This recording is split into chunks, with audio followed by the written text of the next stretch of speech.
what does cryptocurrency need for that mass adoption?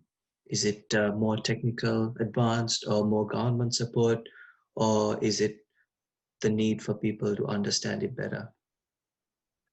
I think it's a lot of things. It's definitely the tech maturity still needs to happen. There's a lot of things in blockchain, cryptocurrency that we're still trying to figure out. I think that we're on the right course, but there's definitely different avenues to try. And ultimately, we just have to try all these different avenues. Fortunately, there's thousands of companies out there that are willing to run these tests. So we'll see which one comes out on top. But it's going to take time. Everybody wants these things, especially investors. They want these things to happen overnight. And I can tell you from being involved on it, we want that too. But it takes years. It takes years of dedicated work, a lot of thought, just to figure out how these systems are going to operate, because they're operating in a way that's very different from traditional programming. I mean, we're really on the bleeding edge of technology here. It hasn't been done before, and we have to come up with new solutions. So in addition to that, there need to be a lot of things that are going to happen. Network effects are very important for different cryptocurrencies. I mean, that is one of the core values of what makes it successful. So the more adoption it gets, the higher value it has exponentially. And right now, the adoption is very low. And usage in the daily world, paying for something, it's non-existent at this point. And so I think that really what the change has to come for on that aspect to make it easier for users is we probably need a company like Apple to finally pull the trigger and say, we're adding the cryptocurrency to Apple Wallet, and we're going to make it that much easier. And once something like that happens, I think it may open the floodgates for what you'll see on a real world adoption.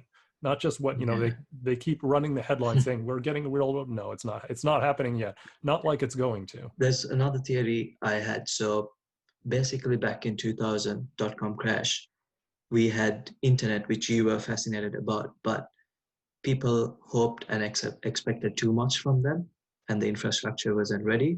But in 2020, we have the infrastructure for internet to scale globally and flourish. So do you think we can draw parallels between where blockchain is now, where the infrastructure is not ready for mass adoption yet, and in the future it will be? Yes, absolutely. And that's great that you bring up this point, because there's a lot of technologies out there. When you look at where they started and where they are today, they're completely different. Like, I'll give you a couple personal examples. Back in the mid-90s, I had a family member ask me if they should buy a digital camera. My answer to them was no. And the reason was because they were extremely expensive and the quality was terrible. And social sharing sites, the Instagrams and Facebooks didn't exist back then. What would you do? You'd have your photos on this card, and they would sit on this card. And if you wanted to see them again, you'd have to print them out, right? That doesn't mean that I was saying digital cameras are complete garbage. Don't ever buy one, right? I was saying at the time, the technology wasn't ready.